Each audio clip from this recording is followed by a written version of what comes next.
Le sport ne forge pas le caractère, il le révèle. C'est cette conviction, ce mantra qui m'anime depuis des décennies, sur les terrains d'entraînement comme dans la vie. Et c'est aussi ce qui donne vie à ce podcast. Aller à la rencontre de celles et ceux qui, par leur parcours, leurs astuces et leur état d'esprit, nous montrent comment devenir triathlète, comment progresser et enfin comment performer en triathlon. Que nos invités soient des passionnés du dimanche, des amateurs éclairés ou des pros aguerris, chacun apporte sa pierre à l'édifice. Leurs expériences, leurs échecs, leurs victoires, c'est une mine d'or pour débloquer vos propres objectifs. Prêt à plonger ? Suivez le guide, ou plutôt suivez les guides. Et avant de commencer, un petit rappel. Retrouvez-moi sur les réseaux sociaux du podcast et sur votre appli préférée pour partager vos retours, vos questions ou simplement un petit mot d'encouragement. Tout est aussi sur devenirtriathlète.com. Les ressources de l'épisode, les bios des invités et bien plus pour booster votre pratique.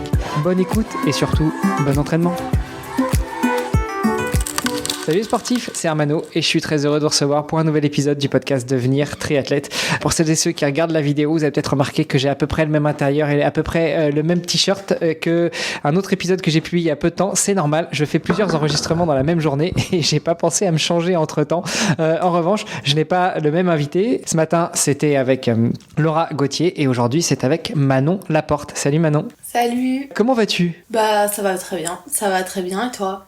Ça va, je vois que t'as un mur bien sympa. Alors tout à l'heure quand t'as pris le call, c'était sur ton téléphone, on le voyait mieux. Là on est un petit peu plus d'en bas. Rapidement, avant que je te laisse te présenter, tu nous parles un petit peu de tous les dossards qui sont affichés derrière ? Bah du coup ça c'est les... Ça du coup c'est les plaquettes en fait qu'on a là où on pose notre vélo. Où il y a notre nom, notre dossard, notre nation. Et on peut les récupérer généralement, pas tout le temps. Par exemple là j'ai fait une course là il y a 10 jours et on n'a pas pu le récupérer. Mais on peut les récupérer et puis voilà, je les mets tous au même endroit comme ça. Ça te fait des bons souvenirs ? Oui bah des fois il y a des courses qui se passent moins bien mais je sais pas, je trouve ça sympa. De mettre ça au mur. Ouais, tu m'étonnes. Non, mais t'as raison, c'est très cool. Rapidement, si tu devais en choisir une, là, dans toutes les plaques, laquelle tu prendrais par rapport à un souvenir, par rapport à une réussite, par rapport à un objectif atteint ? Bah déjà, là, il y a... Là, on voit pas, c'est à l'envers, mais celle-là, c'est celle d'Hambourg et c'est un peu ma meilleure course. Donc, c'était il y a 2 ans, c'était les championnats du monde où j'ai terminé 3e. Mais globalement, c'est tout des bons souvenirs. Hein. J'ai jamais fait de course vraiment mauvaise où j'étais pas du tout en forme. Donc voilà, mais oui, Hambourg, c'est un peu le meilleur niveau que j'avais atteint, en tout cas, à l'époque. Enfin, le meilleur résultat, en tout cas, que j'ai eu de ma carrière pour l'instant. Donc voilà. J'adore ta simplicité quand tu t'exprimes, ça a l'air super sympa. Bah écoute, je te l'avais dit, c'était la petite question bonus que je ne pose pas toujours, mais juste pour briser un peu la glace et puis pour rentrer dans la présentation, ce que je te propose, c'est peut-être de te présenter. Donc dis-nous tout, qui est Manon Laporte ? Du coup, donc je m'appelle Manon, j'ai 19 ans, je vais avoir 20 ans dans un mois. Et j'habite à Saint-Raphaël, donc en fait je m'entraîne au pôle espoir de Boulris, donc qui est à Saint-Raphaël aussi. Et du coup je fais du triathlon, de toute façon c'est un petit peu le sujet du podcast, mais voilà. Je suis en L2 de STAPS, en distanciel, parce que je fais mes années en 2 ans, donc en gros c'est ma 3e année, mais du coup je suis en première année de L2, enfin c'est un petit peu technique, mais voilà. Et puis globalement c'est à peu près tout. Bon, j'espère que c'est pas tout parce que sinon on va arrêter le podcast au bout de 3 minutes. Blague à part, toi t'as commencé le triathlon, ou plutôt t'as commencé le sport, comment et à quel moment ? Alors moi j'ai toujours fait du sport parce que mes parents étaient des sportifs, surtout mon père faisait du tir à l'arc et ma mère faisait de la natation. Et elle avait fait aussi un peu de gym quand elle était jeune. Du coup, forcément, on a commencé par nager. Donc là, ça fait 15 ans que je nage. J'ai commencé quand j'avais 5 ans, donc en fait, j'ai toujours nagé. Et je faisais plein d'autres sports. Je faisais, quand j'étais très jeune, hein, quand j'avais entre mes 5 ans et mes 10 ans, je faisais du judo, j'ai fait de la GRS, un petit peu d'éveil athlétique aussi. J'ai fait quoi d'autre ? De l'équitation, du pool games, c'est à peu près la même chose. Et puis voilà, et puis donc là j'habitais au nord de Paris, dans une ville qui s'appelait Louvre, donc c'est juste à côté de Roissy en France. Et quand j'ai déménagé donc à Thonon-les-Bains, là où mes parents habitent actuellement, on a voulu plutôt, enfin mes parents surtout parce que c'était eux qui se tapaient le plus relou du truc quoi, à m'emmener tout le temps, tous les soirs à des activités sportives. Et on a décidé de faire un petit peu moins de sport. Alors je faisais toujours, j'avais pas dit que je faisais, si je nageais, si je l'avais dit tout à l'heure. Du coup je faisais toujours de la natation, de l'équitation et de la GRS. Voilà, c'est les 3 sports qu'on avait gardés. Et puis je faisais plus d'athlétisme, mais j'ai fait quand même les crosses du collège parce que du coup je suis arrivée, j'étais en 6ème, donc j'avais 10 ans. Et en fait, j'ai gagné le cross du collège et du coup je me suis qualifiée au cross UXL. Donc moi j'étais dans le privé, donc c'était UXL. Et pour ceux qui connaissent pas, c'est l'équivalent de l'UNSS, mais dans l'enseignement privé. Et l'UNSS, pour les non-français, c'est l'Union nationale du sport scolaire. Donc en fait, c'est pas uniquement le sport que l'on fait dans le cadre de son éducation, de sa scolarité. C'est le sport qu'on fait en plus quand on est à l'école. Alors c'est souvent, en tout cas en France, le mercredi après-midi, parce que c'est le mercredi après-midi qui est libéré pour la majorité des écoliers. Et puis ça va de l'UNSS quand on a 7-8 ans jusqu'à l'université en fait. Et c'est souvent la porte d'entrée pour la découverte de pas mal de sports, voire même pour certaines et certains la porte d'entrée aussi du haut niveau. Oui, tout à fait. Et donc du coup j'avais gagné les crosс UXL. Donc quand en 6ème ça va jusqu'aux régionaux, il n'y a pas les championnats de France encore. Et en fait j'avais une copine qui m'avait proposé de rejoindre son club de course à pied FFA pour compléter l'équipe parce qu'elles étaient 3, il faut être 4. Et donc du coup c'est comme ça que j'ai commencé un petit peu la course à pied en FFA. Donc j'y suis allée, donc c'était en janvier 2017, je crois, je vais pas dire de bêtises mais je crois que c'est ça. Donc j'ai gagné les crosses FFA, alors que je courais jamais.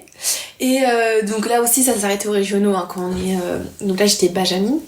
Et du coup, en fait... l'entraîneur de course à pied, il s'est dit que j'avais, je pense, du potentiel et du coup il voulait que j'ai nos entraînements, mais vu que nous on avait plutôt axé sur la natation, et vu que ça faisait louper des entraînements de natation au début, je venais 1 fois par mois et puis je venais après 2 fois par mois et donc voilà. Et en fait ma mère nageait aussi. Et une de ses amies, qui était triathlète, lui a dit « Mais ta fille, elle nage bien, elle court bien, ce serait bien qu'elle fasse un aquathlon. » Et du coup, toujours en 2017, j'ai fait un aquathlon, j'ai gagné, et c'était en fait les sélectifs pour les France. Et donc du coup, après, je suis allée au championnat de France, et donc là, j'avais fait 15ème, j'étais très contente. Et en plus, c'était ma première natation en eau libre, que moi, j'ai très peur de nager dans les lacs. Donc toujours maintenant, mais bon. Et donc du coup c'est comme ça en fait que j'ai commencé le tri. Donc j'ai commencé du coup à m'entraîner un peu plus en course à pied, mais un peu plus, c'était genre 2 fois par mois, après 1 fois par semaine. Pendant longtemps ça a été 1 fois par semaine. Et puis après, donc l'année suivante, j'ai fait 2ème au championnat de France d'aquathlon. Donc là j'étais Benjamin 2. Et là du coup ça a commencé un peu plus à me mettre dans le concret. Donc j'ai commencé à plus courir et j'ai arrêté la gym. Pas l'équitation, pas encore. Et en fait après on passe chez les minimes, il faut rouler, mais moi je sais pas faire de vélo, je suis trop nulle. Et donc du coup en fait je me faisais défoncer et tout, vraiment. En fait je nageais, je sortais première. En vélo, en plus techniquement dans les virages et tout, j'étais nulle, j'avais peur. Et donc en fait je me faisais défoncer en vélo et en course à pied je courais, mais bon du coup en fait je faisais tout le temps entre top 5, top 10, ce qui n'est pas forcément trop mal, mais en fait le truc c'est que moi sans le vélo je faisais 2ème, je faisais un podium quoi. Donc du coup avec mes parents, avec ma mère, c'était surtout avec ma mère que on prenait ces décisions là sur l'entraînement. On se disait on va m'inscrire dans un club de vélo pour faire du vélo. Parce que du coup là j'étais inscrite dans un club de natation, un club de course à pied et un club de vélo. Et du coup c'est comme ça que j'ai commencé un petit peu le vélo, mais hyper timidement. Et je roulais 1 fois par semaine, mais pas très longtemps. Et donc du coup c'était difficile, en vélo c'était toujours compliqué. Et quand je suis passée cadette, que là le format a augmenté, là c'était dur. Mais bon, c'est comme ça que j'ai commencé le triathlon. Et puis voilà, à peu près, ça a continué, j'ai progressé tout. Excellent. Alors, juste pour préciser, tu parlais de FFA, donc ça, c'est la Fédération Française d'Athlétisme. Bon, j'espère quand même que parmi celles et ceux qui nous écoutent, vous connaissez. C'est le pendant de la FF3, donc la Fédération Française de Triathlon, mais pour l'athlétisme.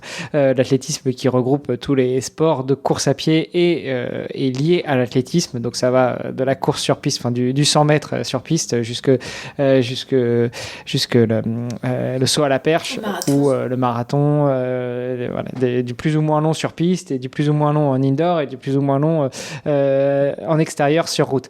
Tu as parlé aussi d'aquathlon, donc bon, sur un podcast de triathlon, normalement on connaît, mais l'aquathlon c'est vraiment nager, courir, retourner dans l'eau et recourir. Alors je sais plus combien de fois il y a, je pense que ça dépend aussi des catégories. Non, nous on fait juste nager, courir. Okay. C'est le swim and run, nous on fait plusieurs fois, mais là c'est aquathlon, c'est que natation, course à pied, mais ça dure pas longtemps hein, du coup, hein. C'est vraiment l'histoire de un quart d'heure pour les formats XS et 20 minutes, 25 minutes pour les formats S. L'aquathlon qui est assez sympa hein, d'ailleurs, mais moi j'en ai fait justement où tu nages, tu cours et après tu retournes dans l'eau et tu ressors courir et c'est assez sympa, c'est quand même très très très explosif et comme c'est très souvent en piscine, bon bah ça doit pas trop te changer, toi qui as peur de nager en lac ou en eau libre, mais il y en a aussi en eau libre pour le coup. Je sais qu'il y en a un très bien au Havre, en Normandie. Et donc c'est comme ça que tu mets un petit peu un pied dans le triple effort, mais toi tu fais pas du triple effort dans le cadre de triathlon, tu fais de la natation, tu fais de la course à pied et tu fais du cyclisme. Bravo. Je comprends que tes parents au bout d'un moment ils en aient marre de te balader à droite à gauche.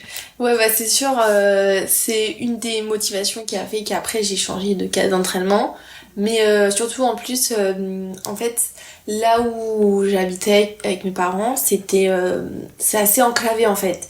Et il y avait un club de triathlon mais ils proposaient pas assez de natation par exemple, alors que du coup moi je nageais déjà bien. Puis j'avais mon club de course à pied, puis en fait le club de triathlon il proposait pas forcément des entraînements adaptés en course à pied, et donc et puis en vélo c'était pas du tout ce qui était pour moi, enfin c'était des adultes.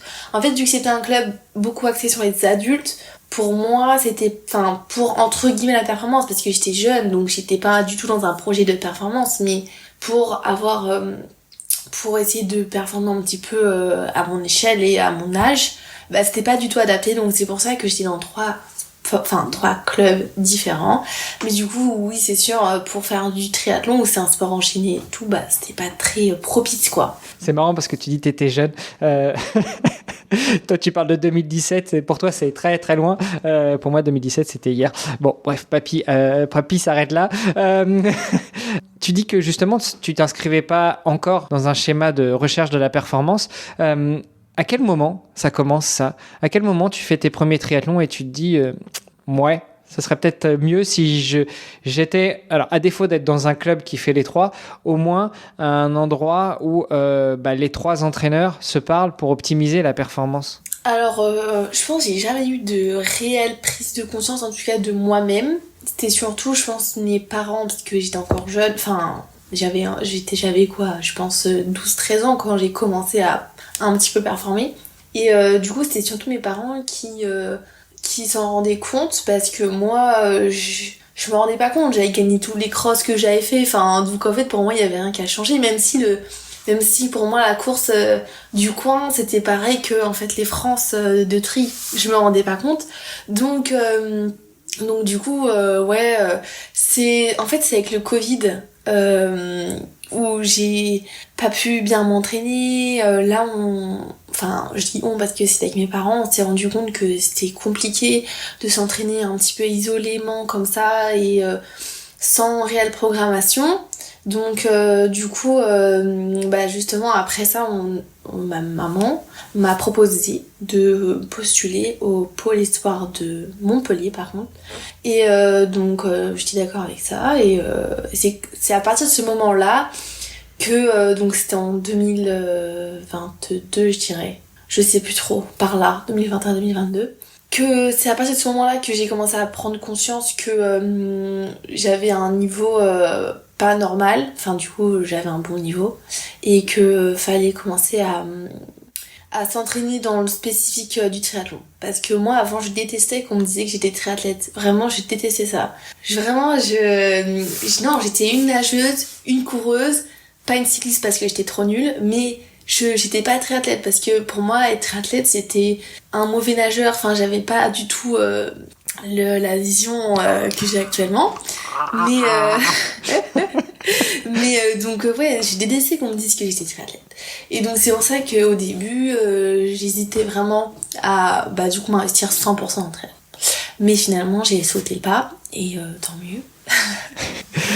Et comment t'arrives à Montpellier du coup? Donc tu postules? Ouais, alors je postule mais j'ai été refusée. Et du coup finalement j'ai quand même bougé. Je suis allée m'entraîner avec mon club de tri qui était à l'époque, enfin qui est toujours d'ailleurs, le Val du Dauphiné Olympique. Donc c'est pas très loin de Lyon. Donc c'est pas non plus si loin de ça de chez mes parents, mais il y a à peu près 2 heures, 2h30 de route, ça dépend. Donc c'est pas non plus à côté. Donc là j'avais 15 ans. Et donc du coup en fait voilà, j'ai dû habiter seule pendant, donc ça a duré 2 ans. Et puis voilà, donc c'est comme ça que j'ai commencé vraiment à investir à 100% dans le triathlon. Et puis voilà, et donc là directement en fait j'ai progressé tout de suite. Mais tout de suite. Parce que du coup j'étais en 2e année, enfin en fait j'étais première année cadette, mais c'était la fin de saison, enfin il restait une compétition, donc voilà. Et du coup sur ma 2e année de cadette, là on a vu direct la différence. Déjà en vélo c'était plus du tout pareil, avant en vélo je faisais que sauter du groupe, c'était un truc de fou, je tenais pas les roues et tout. Et donc voilà, ça a tout changé, vraiment tout changé. Donc j'ai eu une première sélection en équipe de France cette année-là, vraiment ça a tout changé. Donc j'avais déjà commencé à montrer dans les 3 sports de manière cohérente, parce que faire à fond en natation, à fond en vélo et à fond en course à pied, ça sert à rien. Donc je m'entraînais de manière cohérente, je m'entraînais un peu plus aussi, et puis mieux, ce que je disais avant, voilà, je me répète, mais... Non, mais voilà. c'est intéressant, effectivement, le côté s'entraîner de façon plus cohérente. Et tu vois, c'était le sens de ma question tout à l'heure. C'était à quel moment tu as pu, à défaut de t'entraîner dans un club, t'entraîner avec des entraîneurs qui se parlent entre eux. Parce qu'effectivement, c'est la clé. Tu peux faire à fond la natation, tu peux faire à fond le vélo, tu peux faire à fond la course à pied. Mais au final, si les 3 ne se parlent pas, et si toi, tu n'as pas la capacité à faire le lien et à trouver de la cohérence entre les 3 entraînements, tu vas t'épuiser plus qu'autre chose, et peut-être que les cycles ou les objectifs seront pas les mêmes suivant le sport que tu vas préparer, dans lequel tu vas t'entraîner, quoi. Donc non, mais ça c'est super intéressant. Et t'avais 15 ans à cette époque-là, quoi. Ouais, j'avais 15-16 ans. Alors vu que je suis de fin d'année, moi je compte vraiment à mon âge à laquelle j'ai bougé, mais c'est dans mon année des 16 ans en fait. Donc ouais, j'étais en première. Voilà. Donc ouais, voilà. Et puis non, j'ai rien à ajouter en fait. J'adore, c'est mignon. Donc là, tu t'entraînes à Lyon, toute seule, pendant 2 ans. Toute seule. Ouais, c'est ça. Tu vis toute seule à Lyon. Avec du coup le club en fait. Donc, mais là il y avait un groupe jeune quand même. Ce qui n'est pas le cas dans tous les clubs de triathlon. Ce qui fait que, en fait, il y a une vraie école du triathlon. D'ailleurs, là-bas, je crois qu'ils sont labellisés pour ça. Et ce qui fait qu'on avait un groupe d'athlètes de mon âge. On n'était pas très nombreux qui avaient mon âge, mais il y avait quelques athlètes un peu plus jeunes. Mais même s'ils n'avaient pas forcément mon niveau, c'était toujours plus intéressant pour moi d'être là-bas avec ces jeunes. Jeunes, je dis jeunes, ils avaient 1 ou 2 ans de moins que moi. C'est pas si jeune, mais ouais, voilà, c'était bien. Et t'étais la seule à vivre seule pour pouvoir t'entraîner, ou les autres vivaient plutôt à la maison chez papa, maman? Alors ouais, c'était très exceptionnel. En fait, quand j'ai décidé de postuler à Montpellier, j'étais déjà à ce club-là, Val du Dauphiné Olympique. Et l'entraîneur du club avait dit, si ça marche pas avec Montpellier, on va essayer de organiser un truc à la Tour du Pin, parce que c'est la ville là où le club est basé. Et avec le lycée, on va essayer parce qu'en fait il y a un internat aussi au lycée, donc on va essayer de faire quelque chose et tout ça. Et donc vu que ça s'est pas fait avec le CREPS de Montpellier, le pôle de Montpellier, c'est plutôt mon ancien entraîneur de triathlon, du coup Sébastien Alagna, qui a monté un petit truc, mais entre guillemets spécialement pour moi, parce qu'il y avait personne qui faisait ça là-bas. Donc en fait, la première année, j'ai été à l'internat les semaines et les week-ends et les vacances en appartement. Et la deuxième année en appartement. Et j'étais la seule à faire ça. Mais voilà. Impressionnant déjà la maturité que ça demande et puis l'émancipation que tu gagnes à 15-16 ans pour pouvoir mettre aussi bien toutes tes chances sur le côté sportif, mais aussi sur le côté scolaire. Ouais, c'est sûr que c'est pas... Enfin, alors moi je l'ai pas du tout mal vécu, hein. Ça s'est très bien passé. Mais quand je raconte ça, souvent les gens me disent que j'étais très jeune et que... Enfin, ils disent « mais ça devait être difficile ». Alors moi ça m'a pas du tout paru difficile parce que aussi je pense que j'étais bien entourée. Et peut-être aussi le fait que j'ai pas immédiatement vécu seule, ça a peut-être aussi aidé. Le fait que j'étais quand même au lycée et quand j'étais seule, la journée j'étais au lycée, c'était juste le soir où j'étais toute seule chez moi. Donc je pense que la transition c'est quand même bien faite et c'était important aussi d'être au lycée parce que il y avait aussi une autre solution, c'était d'aller au CNED, mais pour moi jamais de la vie quoi. J'aimais trop aller à l'école, enfin vraiment moi j'ai adoré aller à l'école et avec mes copines et tout, donc voilà, je suivais un cursus normal, j'avais pas d'horaire aménagé avec le lycée, mais ça se passait très bien, ils étaient très compréhensifs quand je ratais l'école pour des compétitions, ça allait très bien.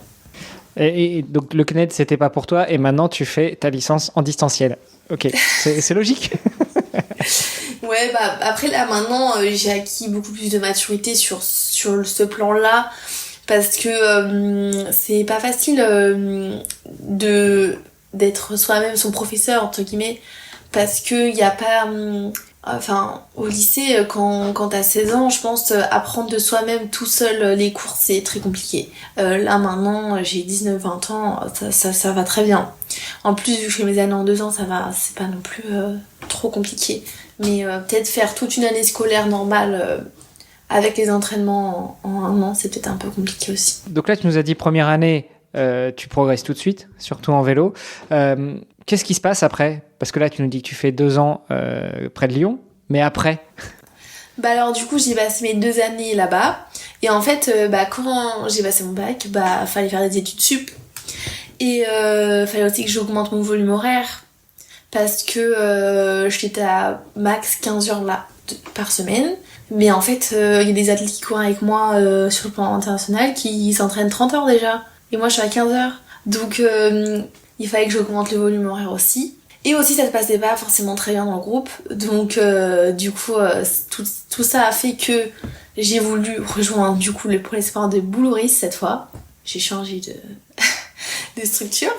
Et là, cette fois-ci, j'ai été acceptée. Et donc, là, du coup, ça fait 2 ans. Là, c'est ma 3e année que je m'entraîne au pôle.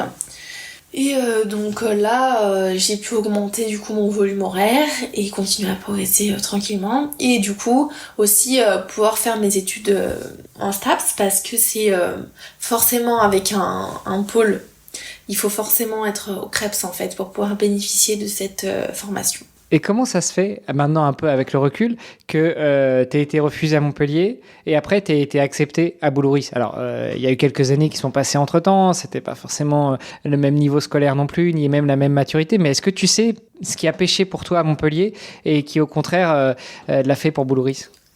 Alors déjà sur le plan sportif, j'avais pas les mêmes résultats. Déjà, ça. Ensuite, moi, le motif du refus, c'était que j'avais pas le bon profil psychologique. Donc peut-être qu'ils pensaient pas que j'aurais été capable de me séparer entre guillemets de mes parents, sauf que je l'ai fait par la suite, donc c'est pas du tout un problème. Après, en fait, je rencontrais les cadres de ces structures sur des stages IATE, donc c'est des stages de détection un petit peu des athlètes jeunes. Et ça se passait pas toujours super bien sur les stages parce que je supportais très mal la confrontation avec les autres athlètes. En fait, je me sentais très en compétition, enfin je saurais pas expliquer vraiment pourquoi, mais je me sentais pas super bien, donc peut-être qu'ils se disaient que ça allait pas trop, je sais pas. Mais donc pas de regret, Pas de regrets, je suis très contente d'être à Saint-Raphaël maintenant. Je suis très contente de la manière dont ça s'est produit parce que maintenant j'ai atteint un niveau, j'espère que c'est pas fini, mais je suis à un niveau qui est de performance quand même assez élevé pour quelqu'un qui a 20 ans.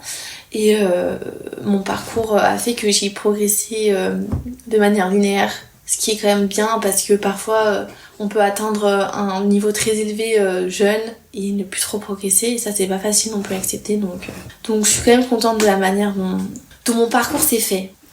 Tes premières sélections en équipe de France quand t'es jeune, et ensuite du coup, donc j'ai première sélection en équipe de France cadette 2. Donc là, j'avais fait championnat d'Europe, championnat du monde junior et championnat d'Europe youth. Et ensuite, donc junior 1 l'année suivante, j'avais fait... Non, j'avais pas fait de Coupe d'Europe. Ah si, j'avais fait la Coupe d'Europe de Cartera, petite Coupe d'Europe, et puis pareil, championnat d'Europe, championnat du monde. Donc là, c'est l'année où j'avais fait Hambourg, où j'avais fait 3e au championnat du monde.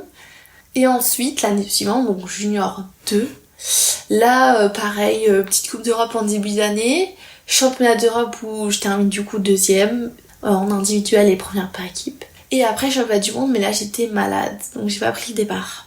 Voilà. Et puis maintenant on arrive à cette année, donc U23 première année, Coupe d'Europe de Cartera où j'ai fait 6e.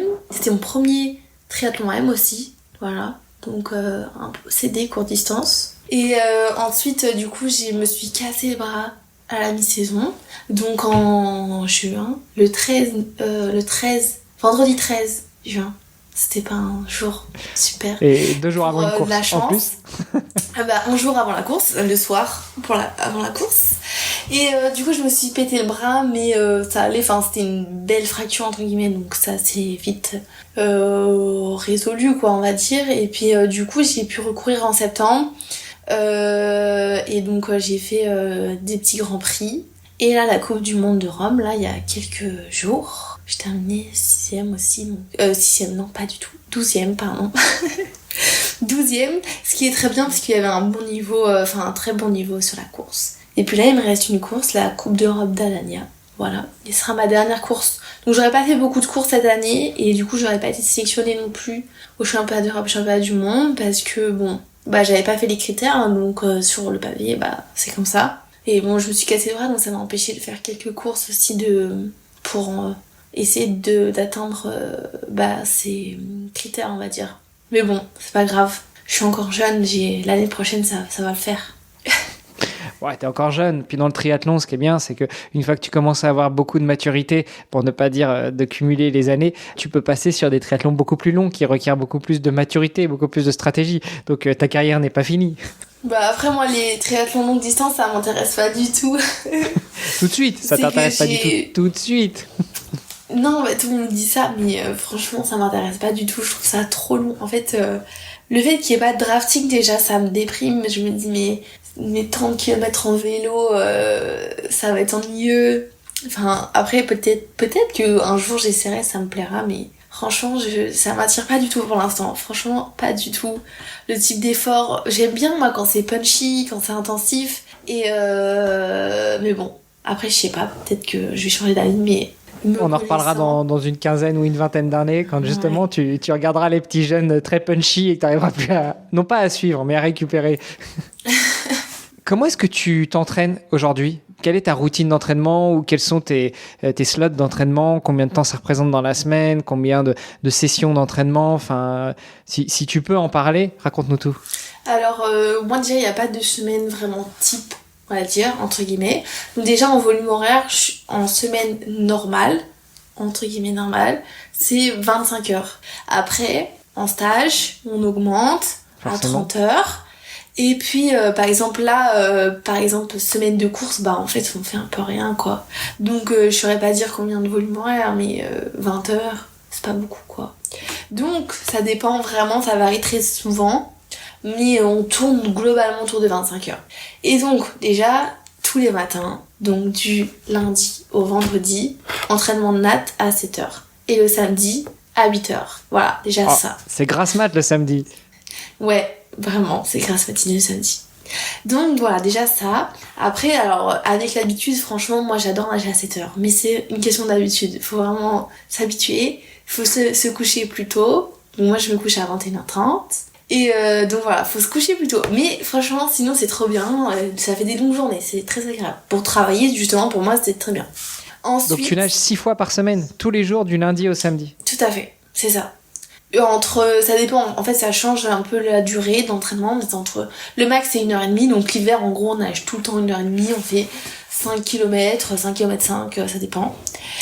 Et après sinon ça varie jusqu'à 1h, 3 km, enfin par exemple là, avant les courses on fait pas beaucoup de kilomètres, je nage presque 3-4 km, voilà. Donc c'est pas des très gros entraînements, mais c'est normal, avant une course on s'entraîne moins. Ensuite, en vélo. Donc en fait tous les entraînements je crois que je fais 6 fois par semaine, je crois. Mais ça tombe pas le même jour où j'ai pas le jour de repos. Et 2 muscu par semaine. Donc je crois que c'est ça, normalement. Semaine normale, parce que semaine de compète toujours un peu moins. Donc le jour de repos en vélo, c'est le vendredi. Et le jour de repos course à pied, c'est le mardi. Sauf que mardi, vendredi, c'est la muscu. Donc il y a toujours au moins 3 sports par jour. Voilà. Et donc après, généralement le vélo on fait l'après-midi et la course à pied le matin. Mais ça dépend, franchement il n'y a pas de règle. Quand on a des séances à pied, c'est le matin ou l'après-midi. En vrai il n'y a pas de règle. Franchement... C'est toi qui organises tes semaines et tes journées, ou c'est le groupe d'entraînement, ou c'est ton entraîneur ou tes entraîneurs qui te disent, moi voilà, lundi, donc tu nages de 7 à 9, et puis après à 10, tu mets les baskets, tu vas courir, et puis à 14, c'est vélo. Alors, donc là déjà les entraînements de natte, ça c'est entre guillemets réglementé, enfin c'est imposé parce qu'il y a les créneaux piscine. Mais après, donc nous, notre groupe d'entraînement, c'est le groupe senior, donc avec tous les athlètes seniors du pôle. Donc pour le moment on est 5 je crois. Donc il y a Mathilde Gauthier, Sandra Dedé et moi en fille, et Tom Richard et Pablo Isoton en garçon. Et donc pour le reste de la journée, en fait on essaye de se mettre d'accord sur un horaire. Donc alors, par exemple si c'est 30 minutes de footing, on va pas courir ensemble parce que un peu flemme de prendre la voiture pour se rejoindre à un endroit pour 30 minutes. Donc généralement pour les footings on court tout seul, et pour le vélo on se donne rendez-vous pour aller rouler, voilà. Et puis par contre quand on a des séances pistes, là notre entraîneur, donc moi c'est Michaël Ayassami, l'ancien entraîneur d'Emma Lombardi, je pense, pour ceux qui connaissent un petit peu. Et il nous donne un rendez-vous en fait, par exemple 16h sur la piste, et donc on vient tout ça à 16h sur la piste. Voilà, et la muscu aussi il y a un horaire fixe, et puis voilà, c'est tout. Sinon on choisit à peu près les horaires, mais ouais, ça dépend des jours, franchement il y a pas de... déjà en hiver on roule plus tôt parce qu'il fait nuit, c'est un peu énervant parce qu'il n'y a pas de sieste. Mais sinon ouais, on fait comme ça. Excellent. Tu feras un coucou à Tom et à Mathilde, que j'ai déjà eu dans le podcast il y a quelques années pour certains. Cool. Donc du coup ça doit être quand même assez sympa et assez entraînant, et ça doit aussi tirer vers le haut d'être dans un groupe d'entraînement de ce niveau-là. Ouais, en fait tous les athlètes, j'ai 10 ans moins qu'eux en fait, sauf Pablo Isoton qui on a juste un an d'écart. Mais en fait je suis la plus jeune du groupe. Et c'est hyper... moi j'aime vraiment bien, parce que je trouve que ça se voit pas du tout notre écart d'âge quand on discute ou quand on s'entraîne. Surtout qu'avec Mathilde, on a vraiment un niveau similaire, un petit peu... pas dans tous les 3 sports, mais par exemple en natation, moi je suis un petit peu meilleure qu'elle, en vélo elle est meilleure que moi, et en course à pied on fait les séances ensemble. Donc c'est super... c'est cool parce que en fait on fait pratiquement tout ensemble, et quand on s'entraîne pour la même course, par exemple la Cartera on faisait la même course, c'était cool, on faisait tout ensemble, et tout à peu près à la même allure, donc ça c'est vraiment vraiment super agréable. Avec Sandra pareil, quand on fait les mêmes courses, on s'entraîne ensemble, c'est vraiment trop bien. Et puis vu qu'ils sont plus âgés, ils ont vachement d'expérience, donc du coup c'est super... ils le partagent avec moi, ils m'expliquent quand ils font des WTCS, ils font comment, alors que moi, WTCS ça me paraît un peu loin et tout, donc c'est super... c'est super intéressant, ils ont plein d'anecdotes sur les athlètes qui sont en équipe de France actuelle et tout, donc c'est trop marrant. Donc franchement ouais, c'est super cool. La suite pour toi justement c'est quoi? Bon, déjà valider ta L2, ça ok, mais sportivement parlant, tu te vois où prochainement? Intégrer l'équipe de France? Enfin, déjà être sélectionné, après intégrer l'équipe de France, après faire des manches de Grand Prix. Enfin, c'est quoi la suite pour toi aujourd'hui? Alors moi j'ai du mal à me projeter, mais l'année prochaine déjà j'aimerais vraiment être en équipe de France U23. Donc c'est-à-dire le championnat donc Europe et monde. Donc parce que j'étais pas loin cette année et d'ailleurs à Rome j'ai fait les critères mais c'était trop tard. Enfin du coup c'était il y a quelques jours. Donc c'était trop tard, mais c'est pas grave, l'année prochaine ce sera bon. Enfin je l'espère. Donc j'espère participer donc au championnat et je me laisse quand même du temps parce que je suis jeune et j'ai pas envie de viser trop haut parce que j'ai toujours un petit peu eu cette philosophie de jamais trop viser haut, je sais pas pourquoi, mais et ça m'a toujours réussi parce qu'au moins je suis jamais déçue. Je suis jamais déçue et donc voilà, j'essaye d'aller pas à pas et pour l'instant je suis encore jeune et puis si j'arrive à viser mieux, ce sera que, enfin plus haut, ce sera que de la surprise et ce sera super positif. Voilà, mais pour l'instant j'essaye de viser ce qui est accessible pour moi et équipe de France U23, je pense que ça peut le faire l'année prochaine. Donc voilà. Si tu avais un conseil à donner à un petit jeune ou une petite jeune, alors encore plus jeune que toi, qui voudrait intégrer un pôle ou un autre, qu'est-ce que tu lui donnerais comme conseil? Ah, c'est difficile. Alors déjà, en triathlon, il n'y a pas besoin de se précipiter parce que c'est un sport à maturité tardive. Donc ça sert à rien de courir super vite à 12 ans en soi. Parce que faut être bon quand t'as 25 ans. Donc même pour moi, c'est un conseil que je peux m'appliquer à moi-même. Je suis encore jeune, j'ai encore le temps. Donc parce que souvent en triathlon, il y a beaucoup de jeunes qui sont beaucoup entraînés. Il y en a qui ont plus que 5 ans d'écart avec moi, enfin au moins plus jeunes, qui s'entraînent plus que moi. Alors que je suis quand même beaucoup plus âgée. Je fais des formats parfois plus longs qu'eux. Et je suis toujours très impressionnée parce que en fait, dans 10 ans, est-ce que le cerveau sera toujours capable d'encaisser en fait cette charge de travail, même le corps aussi. Donc c'est surtout ça, pas se précipiter, c'est important. Et surtout bien écouter son corps aussi, parce que je sais que les triathlètes, c'est trop des champions du monde de j'écoute pas quand j'ai mal. Mais c'est super important. Parce que ça sert à rien de courir sur une blessure, ça empire tout le temps. Voilà. Donc c'est vraiment les choses les plus importantes, vraiment s'écouter et ne pas se précipiter. Parce que si on se précipite, on se crame. Alors que si on s'écoute, on reste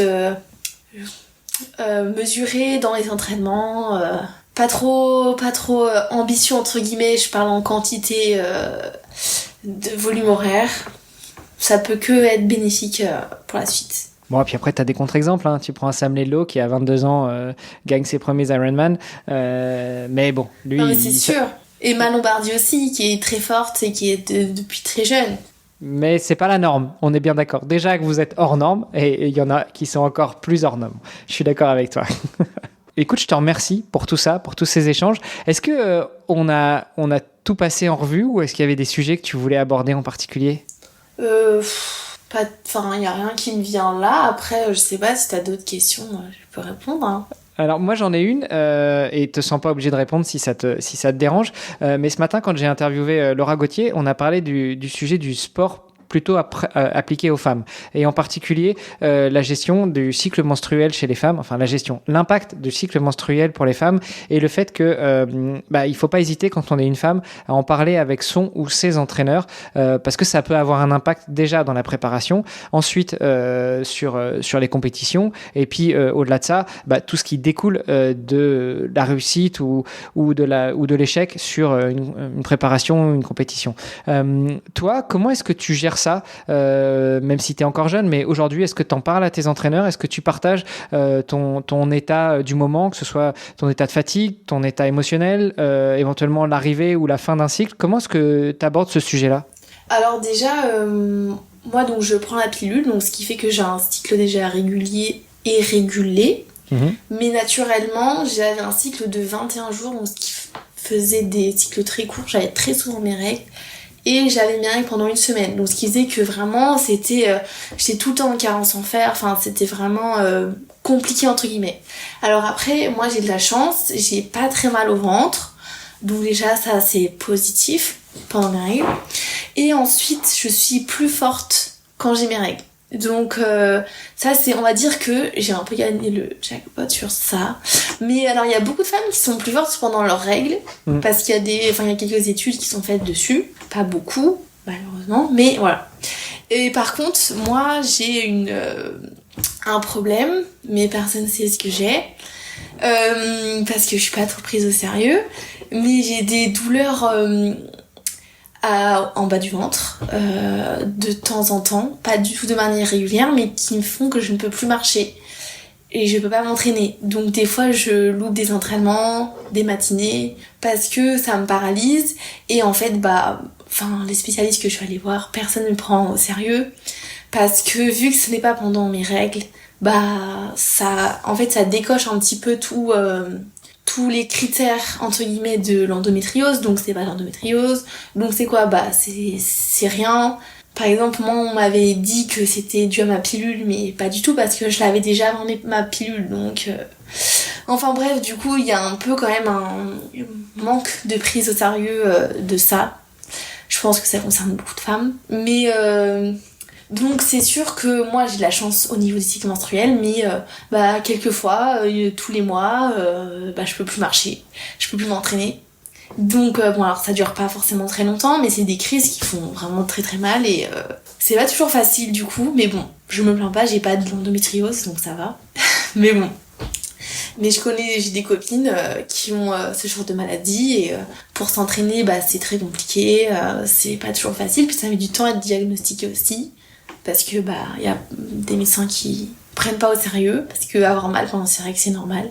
Donc c'est pas toujours facile ce côté-là, mais bon, on va dire que ça a quand même progressé, et que moi mon entraîneur est très compréhensif, et donc ça se passe bien de ce côté-là. Donc voilà. Et puis aussi là, la fédération elle met un petit peu en place des choses. Par exemple là, ils vont faire une étude sur le cycle menstruel des athlètes, de leurs athlètes. Donc il y a plusieurs disciplines différentes. Mais du coup par exemple moi je vais y participer, et donc ils vont étudier un petit peu les cycles menstruels, les variations des différentes hormones au cours du cycle, tout ça qui permet du coup de donner des indications un petit peu sur l'état de forme, les potentiels pics de fatigue, tout ça. Donc quand même il y a quand même des évolutions qui sont faites, donc ça c'est quand même positif. Ça va vers le mieux en tout cas, donc ça c'est bien. Pour revenir sur le sujet du podcast qui s'appelle Devenir triathlète, je te propose qu'on s'arrête là. J'ai encore 2 questions. La première, le podcast s'appelle Devenir triathlète. Toi, quel serait ton meilleur conseil pour devenir triathlète? Qu'on soit homme, femme, jeune ou vieux, hein. Alors, devenir triathlète en soi c'est pas forcément très difficile. En fait le triathlon c'est pas forcément un sport qui est très difficile. Ça dépend de l'intensité qu'on y met. Mais je trouve que le plus important, c'est de savoir faire ces disciplines-là correctement. Donc de savoir bien nager, bien rouler, bien courir. Ça c'est un petit peu logique. Mais en fait il faut s'investir dans les 3 de la même manière. Parce que souvent je trouve que en natation, il y a moins d'investissement de la part de ces triathlètes, de ces nouveaux triathlètes on va dire. Et les 3 disciplines sont toutes les 3 très importantes, et faut bien s'écouter, pas se blesser, parce que se blesser c'est très contre-productif, donc on s'écoute, on ne se blesse pas. Et franchement je sais pas quoi dire, faut sauter le pas, c'est pas si dur que ça, parce que je sais qu'il y a plein de gens qui ont l'impression que c'est horrible le triathlon, mais franchement c'est cool, c'est super agréable, c'est pas si dur si on n'y met pas forcément l'intensité maximale. C'est un sport qui permet de vachement varier les plaisirs, les intensités, et franchement c'est super pour se faire plaisir. Ça peut être aussi plaisant que je sais pas un petit marathon en objectif par exemple. Il y a des gens qui se font un petit marathon en objectif, un triathlon c'est pareil, c'est cool quoi. Cool. Un petit marathon, j'adore. Non, mais moi je le fais pas ce marathon, donc j'ai rien à dire. Ça viendra. On en reparlera. Et puis dernière question, Manon, où est-ce qu'on te suit, qu'on t'encourage, qu'on t'envoie plein de bonnes ondes? Bah alors du coup j'ai un compte Instagram, j'ai aussi un compte LinkedIn et un compte Facebook. Donc voilà, les trois c'est déjà pas mal. C'est clair. Je mettrai tout dans les notes de l'épisode de toute façon. Manon, merci beaucoup pour ce moment qu'on a passé ensemble. Je te souhaite une bonne continuation, bonne dernière course de cette année. Quand le podcast sortira, tu l'auras déjà faite. Mais écoute, on suivra ça avec attention. Et puis à très bientôt, j'espère. Merci, au revoir. C'était Devenir triathlète X OpenTri. Merci d'avoir écouté cet épisode jusqu'au bout. Nous, on a pris beaucoup de plaisir à l'enregistrer. Alors si ça vous a plu, vous pouvez nous suivre sur nos réseaux sociaux, Instagram, LinkedIn et Facebook. On se rejoint maintenant sur devenirtriathlète.com. Vous allez retrouver l'ensemble des épisodes, mais aussi des outils, des ressources et des conseils gratuits pour débuter, progresser ou performer en triathlon. On ajoute toutes les semaines de nouvelles ressources. Si vous avez une idée d'invité, n'hésitez pas à nous envoyer un petit message. Et si vous voulez être accompagné sur vos prochains objectifs sportifs, connectez-vous sur opentree.fr et on se fera un plaisir de vous aider. Alors, n'hésitez pas, on se retrouve tout de suite sur devenirtriathlète.com et opentree.fr. Salut les sportifs!